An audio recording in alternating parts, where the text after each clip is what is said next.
Hi there, it's Tara.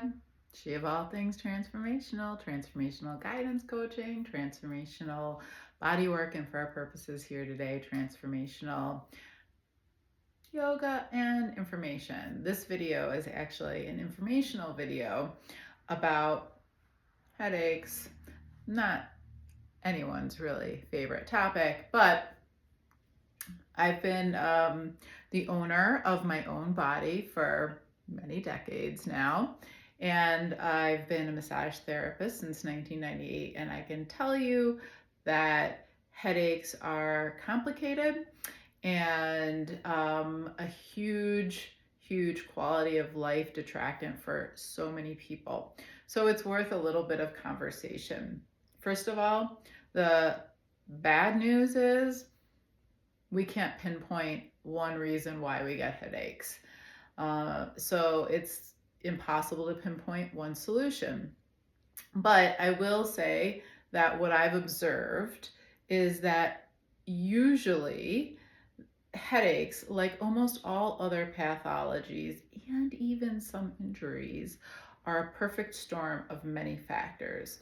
Rarely, in my observation of owning my own body or treating other people's bodies, rarely do we find that there is a singular causality for anything. This is my observation.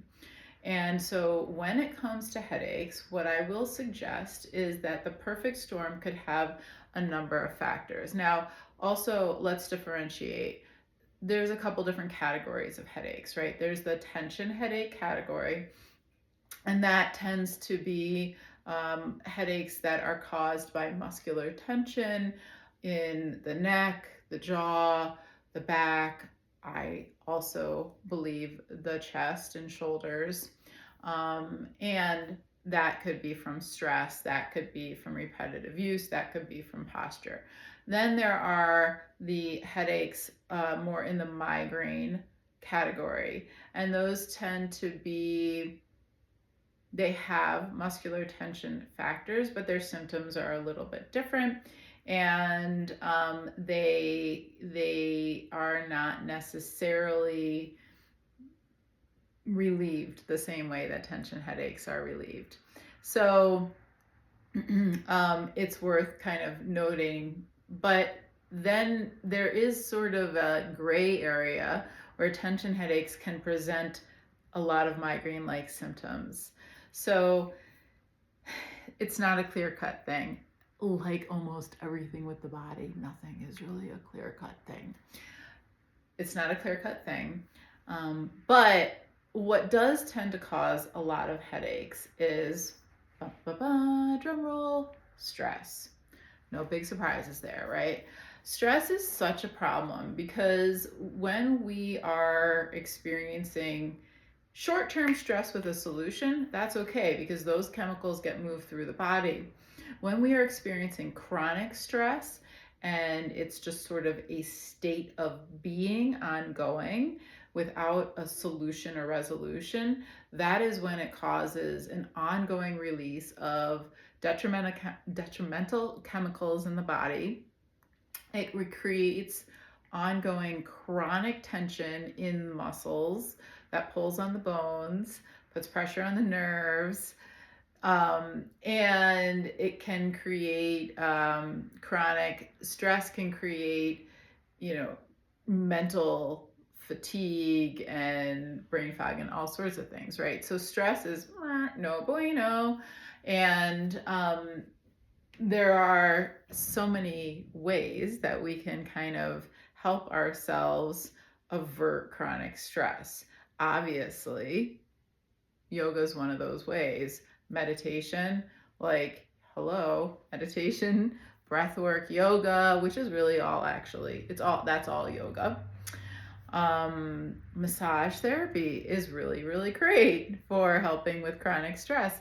And so is figuring out how to manage life's challenges. And that's where things like actually doing your inner work, because how we respond to situations. So, okay, so that's the stress piece. But then what happens when we're holding chronic stress is that we tend to clench parts of our body. We might clench the jaw, we might, hike the shoulders up, we might round the shoulders in a little bit, we might clench the belly.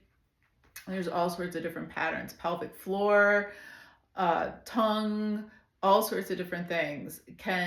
We can have either a low level or overt clenching of muscles due to our stress response. So that's one factor there. And then the factor of posture should not be overlooked, because I mean, look, we're in a world right now where you might be watching me on your phone. You might be doing this right now, watching this video, or sitting at a desk, shoulders forward, kind of.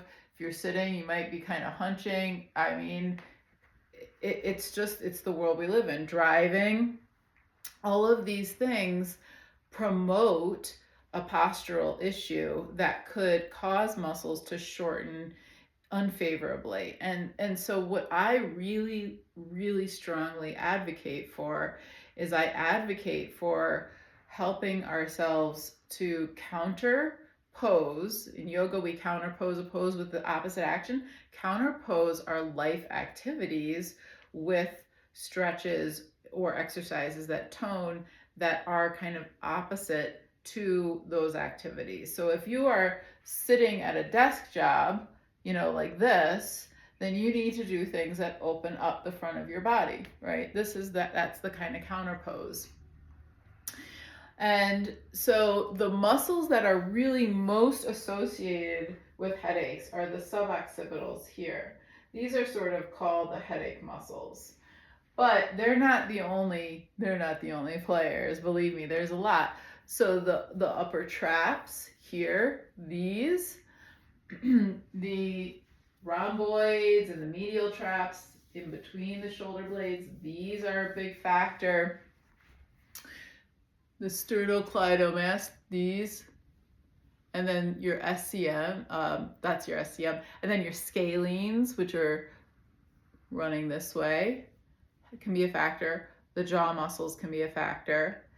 Even the eye muscles can be a factor. So all of that stuff those are obvious factors. But then less obvious, and I rarely see this cited, but I will swear by this as a massage therapist and as an owner of my body, that when the pectorals are shortened, either because of postural issues or because people are overdeveloping their pecs, like, sometimes bodybuilders will overdevelop the pectorals, or even yogis who are doing a lot of chaturanga dandasanas or a lot of forward folding.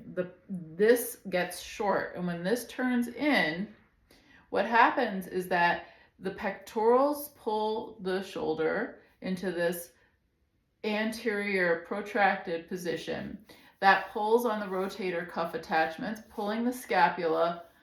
That's pulling the scapula into this protraction. And then that's pulling on these muscles all along that I just pointed to. So it's this massive tug of war. So I actually advocate, the first thing I advocate for, if I'm going to teach stretches to help thwart the progression or the onset of headaches, is I advocate for opening up the front of the body. That is my first line of defense, because when we take this out of the tug of war, then these other muscles will have, I call it elbow room. They'll have the elbow room to start to back off. But if we don't take these out of the equation a little bit, if we don't open this up a little bit and bring the arm into a more natural state of, a more natural, healthy alignment where it's aligned properly and the shoulder blade is in a little bit more of a retracted instead of protracted position, then this is going to continue to pull. So yes, when I treat somebody in my massage office, yes, I work the heck out of all of this. Yes, I work the skull. I do all that. I work the jaw, I work the front of the neck, but I definitely also work the anterior pectorals and the shoulders. So I'm going to make 3 videos dealing with this. I'm going to make a video showing some stretches to open up the front of the shoulders and to counterpose lifestyles or postures that could promote headaches. I'm going to make a video with some massage techniques, and I'm going to make a video with a restorative um, position that you can breathe in if you actually have, a headache in the moment. And what I'm going to say is that the best way to deal with headaches is to try not to get them. So prevention is probably better than, for me, what I find is that preventing them works better than when I have them. When I have them, it's gone too far. And then what I need to do is I need to sleep. A couple times a year, I end up needing to take some very low dose painkiller or something like this. Not that that's my favorite, but my prescription for headaches is to do the things to prevent them. And I'm just going to list off a few of the things that create the perfect storm scenario, because rarely, again, I reiterate, this is very important. Rarely is it only one thing. What I find is usually multiple factors. So yes, stress. Yes, posture. What about the barometer? When the barometer changes, many people respond to that. Hormone shifting absolutely is a factor.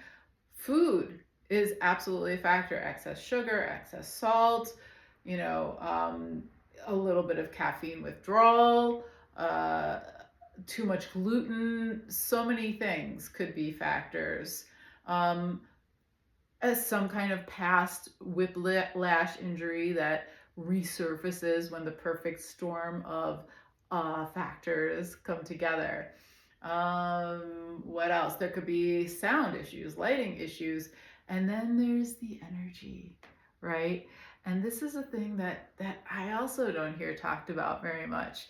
But sometimes we're getting a symptom because our body is trying to communicate with us the only way it can. It cannot say, "Yo, Tara, I'm not happy with this situation. Can you please change it?" It has to give me some information, feedback in a different way. And then it's my job to try to disseminate what is that information. So when I have a symptom repeatedly, when it starts to become a chronic situation, or when I see a client have a symptom that's in a chronic presentation of the symptom, I'm saying, what is it trying to let you know?